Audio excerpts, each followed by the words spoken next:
나는 세상에 더 있지 아니하오니요 그들은 세상에 있사옵고 나는 아버지께로 가옵나니 거룩하신 아버지여 내게 주신 아버지의 이름으로 그들을 보존하사 우리와 같이 그들도 하나가 되게 하옵소서.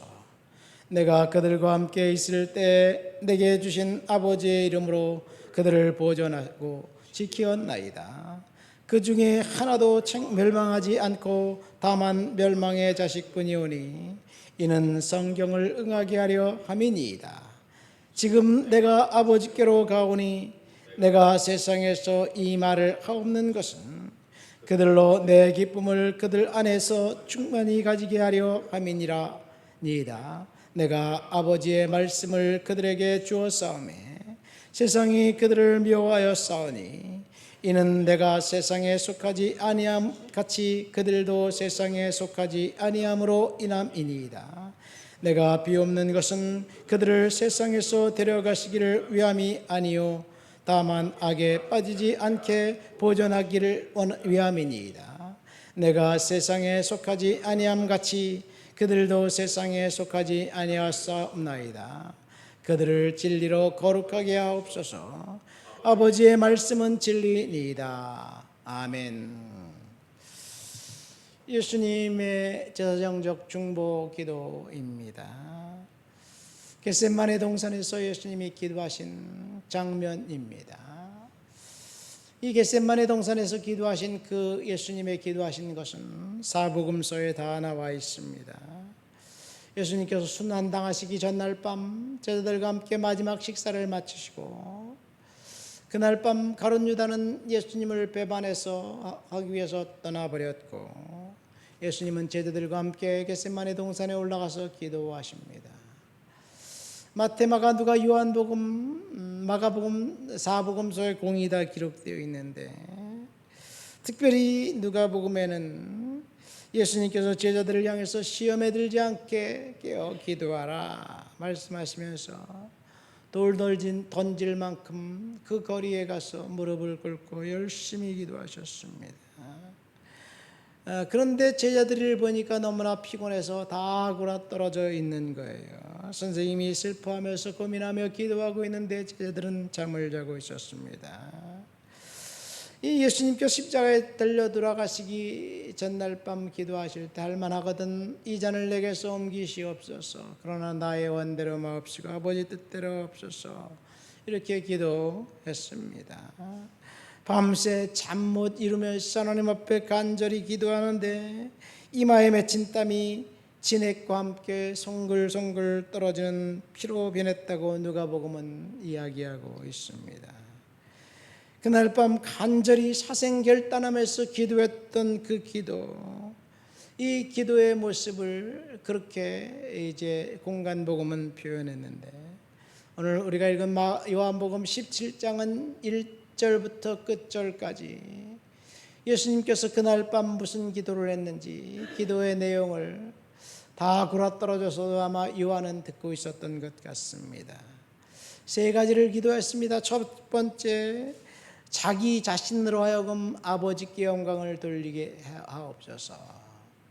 나의 원대로 마옵시고 아버지 뜻대로 없소서라고 뭉뚱그려서 공간복음엔 이야기했는데 요한은 이 십자가를 짐으로 아버지를 영화롭게 하옵소서 위해서 기도했습니다. 두 번째, 제자들을 위해서 특별히 중보하며 기도합니다. 우리가 읽은 본문 말씀은 제자들을 위해서 기도한 그 내용입니다. 세 번째는 성도들을 위해서 기도했습니다. 예수님은 성도들이 이제 그를 따라다녔던 수많은 사람들을 위해서 기도했습니다. 이 군중들이 날이 밝으면 자신을 향해서 이제 십자가에 돌을 던져 죽이라고 십자가에 못 박으소서라고 외칠 터인데 그들을 위해서 기도했습니다. 한마디로 말해서 성도들을 위해서 제자들을 위해서 기도한 것은 하나됨이었습니다. 어쩌면 우리가 하나됨의 그 일이 교회에서, 직장에서, 가정에서, 국가에서 하나됨이 있어야 되는데 하나되지 못하고 서로 싸우는 그 나라, 그 회사, 그 가정, 그 교회, 뻔할 뻔째 아닐까요? 어쨌든 예수님은 십자가에서 제사장적 중보 기도를 했습니다. 오늘 제자들을 위해서 뭐라고 기도했는지 11절 말씀을 볼까요? 다 같이 한번 보시겠습니다. 나는 세상에 더 있지 아니하오나 그들은 세상에 있사옵고 나는 아버지께로 가옵나니 거룩하신 아버지여 내게 주신 아버지의 이름으로 그들을 보존하사 우리와 같이 그들도 하나 되게 하옵소서. 여기 보면 나는 아버지께로 간다. 세상에 더 있지 않다. 무슨 말입니까? 십자가는 하나님 아버지께서 만세전에 아담이 범죄한 이후에 범죄한 아담을 용서해 주시기 위해서 세워놓으신 그 계획이었습니다. 하나님의 섭리였습니다. 멜 깁슨의 영화 패션 오브 크라이스트라는 영화 보신 기억이 다 나지요. 오래전에 봐가지고 그 영화의 어떤 내용인지 기억은 안 나는데 너무 혹독하고 잔인하게 채찍에 맞고 얻어 터졌다. 너무나 잔인해서 19금이에요. 근데 그 영화 첫 장면을 보면 이 예수님이 기도하고 있는데 뱀 한 마리가 그분의 팔다리를 타고 기어 올라가기 시작합니다. 예수님이 벌떡 일어나 뱀의 머리를 발로 콱 밟아 짓밟고 있는 그런 장면입니다. 어디서 그 모티브를 따왔느냐? 창세기 3장입니다. 이 아담과 이브가 범죄하고 난 다음에 하나님이 이제 아담에게 찾아왔습니다. 아담이 피합니다. 아담이 향해서 이제 하나님이 저주하지요. 너가 따먹지 말라는 선악과를 따먹었구나. 그래서 노동의 고통을 줍니다. 그 다음에 이브에게 또 저주를 하는데 출산의 고통을 줍니다. 마지막 뱀을 징계하면서 저주하는데 뱀에게 뭐라고 말합니까? 네가 여인의 후손의 발뒤꿈치를 물 것이고 여인의 후손이 네 머리를 상하게 할 것이다. 그런 이야기예요. 이것이 처음에 나타난 복음입니다. 이 여인의 후손은 예수님을 말합니다. 모든 사람들은 다 남자의 후손이에요. 아버지를 알지 못하는 여인의 후손 예수님의 발뒤꿈치를 마귀가 물었습니다. 패션 오브 크라이스트에서 그것을 표현하는 거예요. 지금 마귀는 예수님의 발뒤꿈치를 물었습니다. 꽉 물어버렸습니다. 마귀는 예수를 십자가에 죽이고 난 다음에 자신이 승리한 줄 알았어요. 그러나 자신이 완전히 패배했다는 사실을 불과 3일이 지나면 알게 됩니다. 신약 성경에서 이 예수님은 이 그 메시아의 예언처럼 여인의 후손이 뱀을 머리를 박살낼 것이라는 그 예언처럼 뱀이 이 여인의 후손의 발뒤꿈치를 문다는 그 예언처럼 십자가에서 죽습니다. 그래서 로마서에서 바울이 이렇게 이야기하죠. 평강의 하나님이 속히 사탄을 너희 발 아래에서 상하게 하시리라. 사탄은 우리 발 아래에서 반드시 상하게 될 줄 믿습니다. 우리는 사탄의 공격이 아무리 거세고 아무리 세차도 이길 힘을 하나님이 주실 거예요. 우리가 해결할 수 없는 문제가 있다면 그것을 하나님께 내려놓고 하나님을 고백하면 하나님께서 반드시 해결해 주실 줄 믿습니다. 우리 교회도 지금 재정 문제가 힘든 상황에 있어요. 하나님께서 해결해 달라고 우리 위해서 기도하는데 하나님 반드시 해결해 주실 줄 믿습니다. 왜 예수님께서 십자가에 피를 흘려 돌아가셔야만 합니까? 그것은 죄의 값이 사망이기 때문에 그래요. 죄를 진 사람의 죄를 용서해 주신 것이 하나님의 섭리예요. 그러고 보면 이 그 구약에 나타난 언약은 피의 언약이었습니다. 창세기 3장으로부터 출발하죠. 이 피의 언약은 범죄한 아담에게 가죽옷을 지어 입히면서 양을 잡았습니다. 양이 죽었습니다. 그리고 그가 죽고 가죽옷을 아담에게 내어 주었습니다. 하나님께서 아담을 그래도 사랑하셨기 때문에 이제 구원하실 계획을 세운 거지요. 이 아담과 언약이에요. 아브라함과 언약은 하나님의 일방적인 언약이었습니다. 아브라함을 하나님이 선택하셨고 그에게 사명을 주셨습니다. 창세기 15장에 보면 그와 언약식을 하는데 짐승들을 쪼개놓고 그 사이에 하나님이 이제 왕림하십니다. 그러면서 하늘의 별과 바다의 모래처럼 너희 후손들이 많아질 것이다. 그런데 너희 후손이 이방에서 객이 되어 4대 만에 돌아오리라.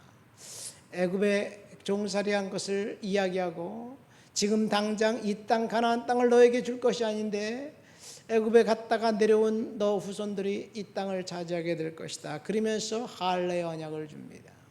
피의 언약입니다. 하나님이 언약을 그 백성이라는 것을 할례를 통해서 확인시켜 줍니다. 세 번째 언약은 이제 모세의 언약입니다. 모세의 언약은 하나님께서 이제 그를 통해서 이제 구원시켜 주겠다는 특별한 구원의 계획을 다시 한번 일깨워 주면서 계명을 줍니다. 이 모세 언약은 계명의 언약이에요. 근데 모세 언약부터는 조건이 달려있는 언약입니다. 아브라함까지는 조건이 없습니다. 하나님이 무조건적으로 아브라함을 선택하셨습니다. 모세 언약은 계명을 지키고 계명을 따르고 계명을 순종하는 사람들은 언약의 백성으로 삼겠다. 여기서 말하는 계명은 예배입니다. 하나님을 예배하는 자, 하나님을 섬기는 자, 하나님을 높여드리는 자, 하나님께서 그를 하나님의 백성으로 삼겠다. 그래서 모세를 통해서 이스라엘 백성들을 출애굽시켜서 탈출시켜서 광야에서 하나님은 예배를 받으시기를 원하셨어요. 그러나 광야의 백성들은 하나님을 예배하는데 실패했고 우상 숭배했고 금송아지를 섬겼고 원망했고 불평했기 때문에 조건을 거부했기 때문에 그들은 죽었고 2세대들만 가나안 땅 젖과 꿀이 흐르는 땅에 들어갔습니다. 그 다음 언약은 다윗과의 언약입니다. 다윗은 하나님 앞에 예배하기로 이제 결단합니다. 그래서 나단 선지자에게 성전을 건축해 여기저기 돌아다니던 법궤를 한 곳에 모셔놓고 열정적으로 예배할게요. 그러니까 그때 하나님이 다윗을 축복합니다. 다윗은 뭐라고 축복합니까? 내 왕위를 내 후손들에게 견고하게 해주겠다. 성전은 내가 건축할 것이 아니라 이제 내 아들이 건축하게 하겠다. 뭐 이런 예배의 열정인 다윗을 하나님이 축복한 거예요. 이것이 다윗의 언약입니다. 하나님의 언약은 예배에 있습니다. 예수님께서 오셔서 언약을 성취하신 거예요. 십자가에서 언약을 성취하신 것입니다. 오늘 예수님이 그것을 기억하면서 나는 가지만 제자들은 이곳에 남아있을 것인데, 그런데 그들이 11절 우리가 본 말씀 보니까 거룩하신 아버지여 내게 주신 아버지의 이름으로 그들을 보존하사 그들을 우리와 같이 하나가 되게 하옵소서. 제자들을 보호해달라고 예수님이 기도합니다. 예수님의 중보 기도가 있었기 때문에 제자들이 다시 힘을 얻어서 사명을 감당하게 됩니다. 베드로가 주여 모두 나를 버릴지라도 내가 주님을 버리지 않고 주님을 따르겠습니다. 그렇게 호언장담했습니다. 그런데 베드로는 불과 몇 시간 지나지 않아 예수님을 배반하고 부인했습니다. 그것을 예수님은 아셨어요. 제자들이 다 떠나고 흩어질 것을 아셨습니다. 그래서 제자들을 위해서 지금 기도합니다. 12절 말씀 보세요. 내가 그들과 함께 있을 때 내게 주신 아버지의 이름으로 그들을 보존하고 지키었나이다. 그들 중 하나도 멸망하지 않고 다만 멸망받을 자식뿐만 멸망당하고 그들은 이제 지켜주시옵소서. 제자들을 지켜달라고 보호해달라고 예수님이 이제 기도하니까 예수를 부인했던 베드로가 다시 주님 앞에 나옵니다. 여러분, 예수님을 부인했다는 것의 입장에서 볼 때 가룟 유다나 베드로나 똑같습니다. 아니 어쩌면 베드로가 더 심각하게 부인했는지 몰라요. 왜냐하면 3번 부인했으니까. 횟수도 더 많습니다. 그리고 이 베드로는 앞담을 했어요. 예수님이 눈앞에서 보는 데서 예수님을 저주하면서 부인했습니다. 가룟 유다는 뒷담했잖아요. 뒤에서 몰래, 물론 가룟 유다는 경제적 이득을 취하고 그랬지만 그것이 없어서 베드로는 조금 가벼웠을까요? 여러분, 사실 앞담하는 사람이 더 나빠요. 2번 죽이는 거예요. 베드로가 그랬습니다. 그런데 예수님이 이 베드로를 위해서 기도하고 제자들을 위해서 기도했습니다. 가룟 유다는 예수님을 배반하고 부인한 사실, 자신이 잘못됐다는 사실을 알고 돈을 이제 대제사장에게 던져버리고 자살해 죽습니다. 아니, 스스로 회개할 기회를 봉쇄해버렸어요. 그러나 베드로는 다시 주님 앞에 나가 회개하면서, 눈물을 흘려가며 회개하면서 이제 다시 주님을 위해서 살아갑니다. 이것이 베드로가 주님 앞에 사심을 얻을 수 있는 은혜예요. 예수님의 제사장적 중보 기도를 통해서 사심을 얻었습니다. 이 기도는 오늘 저와 여러분들에게도 효력을 미칩니다. 예수님께서 저와 여러분들을 위해서 기도합니다. 그들을 보존해 주시옵소서. 보호해 주시옵소서. 멸망받지 않게 주시옵소서. 계속해서 기도합니다. 16절 말씀, 17절 말씀 보세요. 내가 세상에 속하지 아니함 같이 그들도 세상에 속하지 아니했습니다. 여러분, 세상에 살면서 세상에 속하지 않은 사람, 하느님의 나라 백성으로, 천국 백성으로 이 땅을 주님께서 주신 힘으로 살아갈 수 있도록 주님께서 기도하고 중보하셨습니다. 그들을 진리로 거룩하게 하옵소서. 예수님이 제자들을 위해서 진리로 거룩하게 해달라고 기도했습니다. 저와 여러분들을 위해서 기도하고 계십니다. 말씀을 맺습니다. 예수님은 끝까지 제사장적 중보기도를 통해서 제자들을 회복시키기를 원하셨습니다.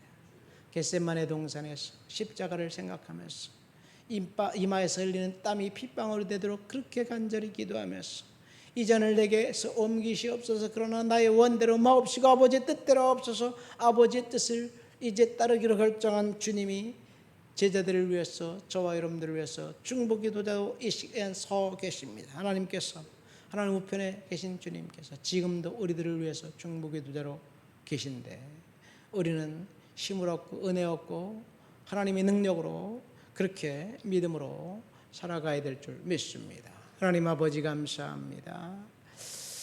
제자들을 보존하여 지키게 하옵소서. 예수님의 중보기도, 그 기도를 통해서 베드로가 회복되었고 제자들이 회복되었고 하나님 앞에 다시 사명을 감당할 수 있도록 도우셔서 감사합니다. 지금도 하나님 우편에 예수님이 중보기도자로 서 계심을 믿습니다. 하나님, 우리가 믿음으로 견뎌 나가고 이겨 나가도록 도와주옵소서. 새 힘을 허락해 주옵소서. 돕는 손길들을 주어 붙여 주옵소서. 예수님의 이름으로 기도합니다. 아멘.